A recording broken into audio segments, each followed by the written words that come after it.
Assalamualaikum guys. Today we will talking about parents counseling. Then they will learn about that how they can handle our children. Actually, I want to giving some suggestion about parents with their children. It's guidance for all parents and for principal and teachers also if they want to conduct any counseling for parents. और बाकी ये video parents खुद भी देख के learn कर सकते हैं कि what I want to tell and what I want to teach.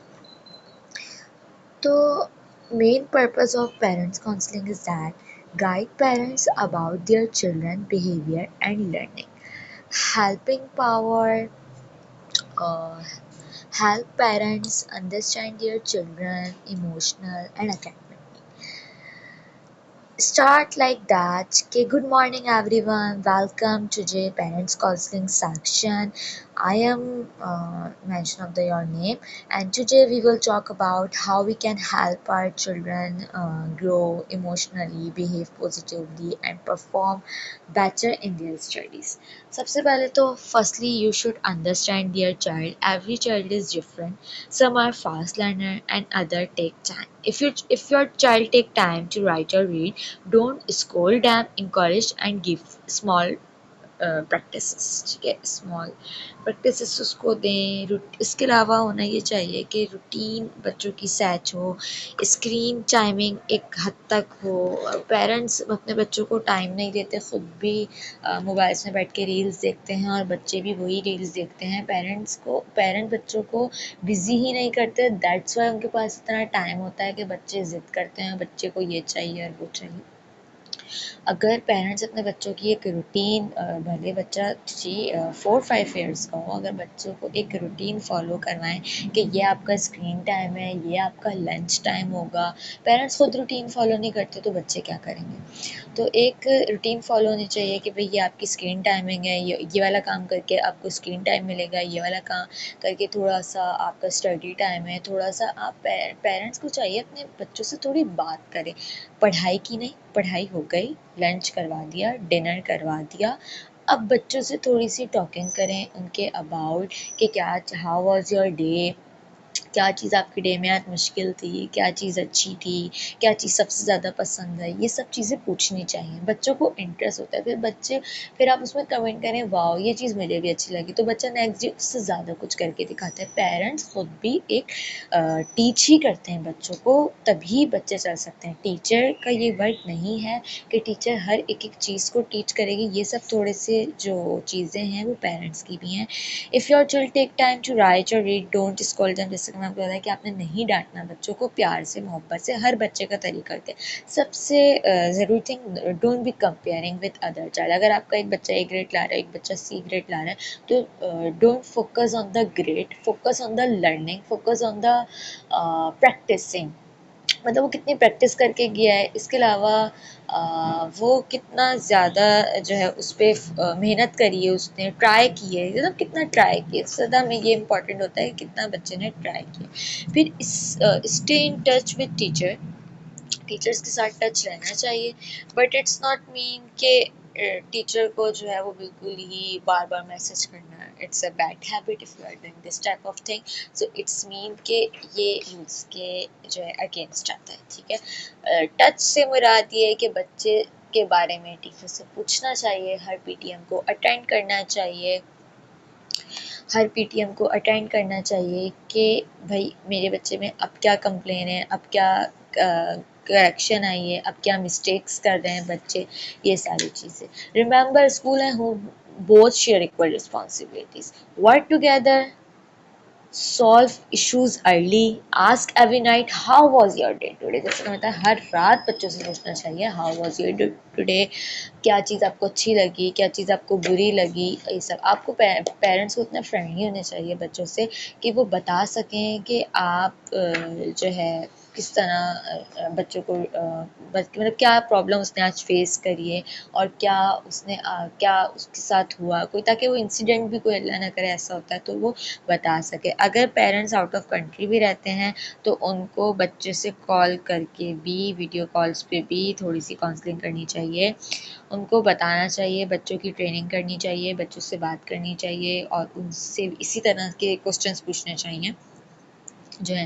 वैसे तो आई थिंक सो कि पेरेंट्स जब बच्चे छोटे हों तो फिर वो एक साथ रहें तो ज़्यादा बेहतर रहता है। बच्चों की लर्निंग पावर भी इस तरह ठीक रहती है और बच्चे जो है वो थोड़ा सा बहुत ज़्यादा स्टबर्न हो जाते हैं जब कोई एक जो है आउट ऑफ कंट्री में होता है या आउट ऑफ सिटी होता है, तो बच्चे बहुत ज़्यादा स्टबर्न हो जाते हैं क्योंकि ऑलरेडी जब एक पार्टनर नहीं होता तो दूसरा पार्टनर ऑलरेडी बहुत ग्रम्पी हो जाता है और ग्रम्पी होने की वजह से उसका जो गुस्सा होता है वो स्टूडेंट अपने चाइल्ड पे निकलता है और इस तरह फिर एनवायरनमेंट थोड़ा सा डिस्टर्ब हो जाता है। खैर ये आप लोगों की अपनी विश होती है, लेकिन ये है कि मैं इस चीज़ पे करती हूँ।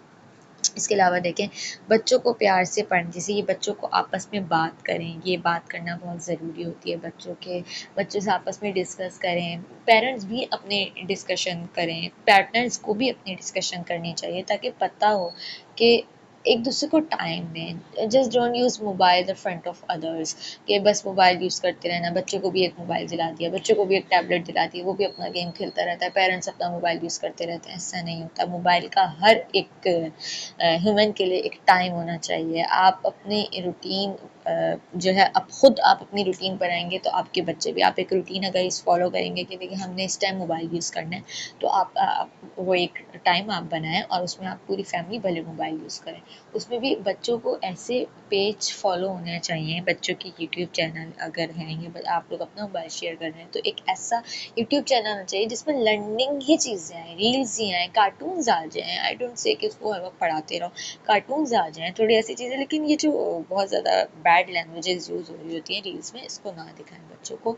ये बच्चों पे बैड इम्पैक्ट पड़ता है। और बहुत ज़्यादा गेमिंग अच्छी नहीं होती, बहुत ज़्यादा गेमिंग से बच्चे ग्रम्पी हो जाते हैं। गेम खेल सकते हैं बच्चे, आजकल बहुत अच्छे अच्छे गेम्स होते हैं, वो आप लोग देख सकते हैं प्ले स्टोर पे। अच्छा, मिस्टेक्स जो पेरेंट्स करते हैं, बहुत ज़्यादा बच्चों पे चीखना या बच्चों के सामने चीखना, पेरेंट्स का आपस में पार्टनर्स का लड़ना, ये बहुत बैड इम्पैक्ट पड़ता है चिल्ड्रन पे। इससे ये होता है कि भाई बच्चे जो है ना आपस में, एक तो आपस में भी वैसे फाइट करते हैं और उसके अलावा उनकी जो मेंटली हेल्थ होती है वो डिस्टर्ब हो जाती है क्योंकि बच्चे सबसे ज़्यादा पेरेंट्स की फाइट से डरते हैं। कि तो इस तरह का थोड़ा अवॉइड करना चाहिए, ट्राई करना चाहिए कि आपकी जो लड़ाई है वो बच्चों के सामने ना हो। और थर्ड थिंग इज़ दैट कि भाई आपने थोड़ा सा बच्चों का खेलने का टाइम बनाना है जिसमें आप टॉय से बच्चे से प्ले कर सकते हैं, जिसमें आप बच्चों से कोई भी गेम प्ले कर सकते हैं, जिसमें आप बच्चों से जो को पसंद हो, थोड़ा सा भागना दौड़ना, थोड़ी सी एक्टिविटी कंडक्ट करवा लेना, कोई भी चीज़, या फिर कुछ नहीं तो मोबाइल में एक ड्रॉ करवा के पेंट करवा लेना, ड्राइंग टाइम रख लेना, कलरिंग बुक दिला देना, चलें ड्राइंग टाइम है, हम भी कलर करेंगे आप भी करेंगे। तो इस तरह बच्चे इंटरेस्ट देते हैं कि इस तरह आप बोलें कि चलें देखें कौन जल्दी कलर करता है। मुझे पता है पेरेंट्स के पास टाइम नहीं होता, उनके पास और बहुत से 10 काम होते हैं, लेकिन थोड़ा सा टाइम हमें अपने बच्चों को देना पड़ता है। अदरवाइज़ बच्चे जो है फिर वो मेंटली हेल्थ उनकी डिस्टर्ब होना और जो ये बच्चों में इशू आ रहा है स्टबर्न होना, क्योंकि उनके पास कोई काम ही नहीं है करने को। उनको आप लोगों ने वो एक ही मोबाइल, जैसे ही बच्चा बोर हो रहा है मोबाइल दे दिया और वो बच्चा बस मोबाइल में लगा हुआ उसकी एक तो स्पीकिंग स्किल ही ख़त्म हो जाती है। बच्चा कहीं जाता भी है वो मोबाइल में लगा रहता है। इट्स वेरी बैड इम्पैक्ट, इस पर आपका भी बैड इम्पैक्ट पड़ रहा होता है, आपका भी इम्प्रेशन ख़राब होता है इससे कि भाई आपके बच्चे जो है बात ही नहीं करते, कॉन्फिडेंट लेवल ही नहीं रहेगा। जब बच्चा मोबाइल में ही लगा रहेगा तो उसका कॉन्फिडेंट लेवल इंक्रीज़ ही नहीं होगा, वो सारा टाइम मोबाइल में ही देखता है तो उसको क्या पता कैसे बात करनी है और क्या करना है। तो बच्चों का स्पीकअप होना ज़रूरी है, बच्चों का कॉन्फिडेंस लेवल होना ज़रूरी है, वरना जिन बच्चों का कॉन्फिडेंस लेवल इंक्रीज़ नहीं होता उन बच्चों को स्कूल में भी बहुत प्रॉब्लम फेस करनी पड़ती हैं, उनको टीचर्स भी थोड़ा सा बहुत ज़्यादा प्रॉब्लम फेस करती हैं और उनके आपस में बच्चे से भी वो फ्रेंडशिप नहीं कर पाता। फ्रेंडशिप इज़ मोर इम्पॉर्टेंट, आपको फ्रेंडशिप बच्चों की बहुत फोकस करना चाहिए कि बच्चे आपस में फ्रेंडशिप रखें, बच्चे आपस में खेलें, अच्छा लगता है बच्चों को। और फ्रेंड्स होने चाहिए, अगर बच्चे ने मार दिया इट्स ओके, इससे फ्रेंडशिप ख़त्म करवाने की ज़रूरत नहीं है, उनको लर्निंग करवाएं, इट्स ओके, होता रहता है। ये सारी चीज़ें बच्चों को पता होनी चाहिए। इसके अलावा your focusing only on grade instead learning, ये मिस्टेक भी बच्चे पेरेंट्स करते हैं कि focusing only on grades instead of rank learning. ऐसा ही है, रैंक पे फोकस जो है ना वो लर्निंग पे फोकस नहीं कर रहे होते, रियल लर्निंग पे फोकस नहीं हो रहा होता, focusing only on grade instead of real learning ना। तो फोकसिंग किस पे हो रहा होता है, ग्रेड पे। ग्रेड क्या है वो नहीं देखते कि उस बच्चे ने रात में जाग के पढ़ा, सुबह जाग के पढ़ा। सब बच्चों स्टूडेंट्स की जो है मेमोरी पावर होती है वो थोड़ी कम होती है, तो उनका एक अलग तरीका होता है। वीडियो से दिखाएं, विजुअल एड सिखाएं, अगर वो वहाँ से नहीं सीख रहे तो आप फिर उनको कॉपी से याद कराएं। कॉपी से नहीं कर पा रहे, जस्ट एक्सप्लेन करके देखें कि जो समझ आए वो लिखने की कोशिश करो। तो इस तरह बच्चे सीखते हैं, और कोशिश यही करनी चाहिए कि बच्चों को एक्सप्लेनेशन ज़्यादा हो, सिर्फ लिखा हुआ रटा हुआ याद नहीं हो सकता, एक्सप्लेनेशन बहुत इंपॉर्टेंट है। पेरेंट्स का आपस में ख़ुद भी बात करना बहुत ज़रूरी है। अगर आपस में पेरेंट्स बात नहीं करते तो इस वजह से बच्चों पे बैड इम्पैक्ट पड़ता है, क्योंकि जब पेरेंट्स आपस में डिस्कस ही नहीं करेंगे तो उनको अपने बच्चों की गलतियाँ नहीं पता होंगी, फिर वो लर्निंग ही नहीं करवा सकते ना। तो पेरेंट्स को आपस में डिस्कस करना चाहिए। पेरेंट्स आपस में बात करते हैं तो बच्चे भी आपस में बात करते हैं। तो don't use this mobile front of mother. बच्चों को पढ़ाना, पेरेंट्स दोनों मिल के पढ़ाना चाहिए, सिर्फ मदर रिस्पॉन्सिबल नहीं होती इस चीज़ के कि मदर्स ही पढ़ाएं। फादर को भी पता होना चाहिए कि बच्चे क्या ग्रेड ला रहे हैं, बच्चे ने क्लास में क्या करा। एक क्वेश्चन अगर मदर आफ्टरनून में पूछ रही है कि हाउ वाज योर डे, तो एक क्वेश्चन यही क्वेश्चन फादर जो है वो नाइट में पूछें कि क्या हुआ आज और कैसे हुआ। मतलब सारी चीज़ें पेरेंट्स को खुद से पूछनी चाहिए कि स्कूल में क्या करा अच्छा, फिर घर में क्या करा, क्या प्ले करा। ये सब चीज़ें क्वेश्चन बच्चों से पूछने चाहिए और को अप्रिशिएट करना चाहिए, उनको रिस्पॉन्स करना चाहिए। अक्सर क्या हो रहा होता है, बच्चे अपनी रूटीन बता रहे होते हैं, पेरेंट्स आर बिजी, अच्छा अच्छा, इस तरह नहीं होता। अप्रिशिएट करें, उनसे से ज़्यादा स्पीकअप करें। जब आप स्पीकअप करेंगे वो भी आपसे स्पीकअप करेंगे, वो भी आपसे लर्न करेंगे। ज़्यादा से ज़्यादा पार्टनर्स आपस में एजुकेशनल बातें करें, प्रोफेशनल थोड़ा सा रहें, पेरेंट्स को थोड़ा प्रोफेशनल। खैर घर में तो प्रोफेशनल नहीं होता, लेकिन अगर एज अ टीचर हैं आप तो फिर थोड़ा सा प्रोफेशनल एक अलग बात है।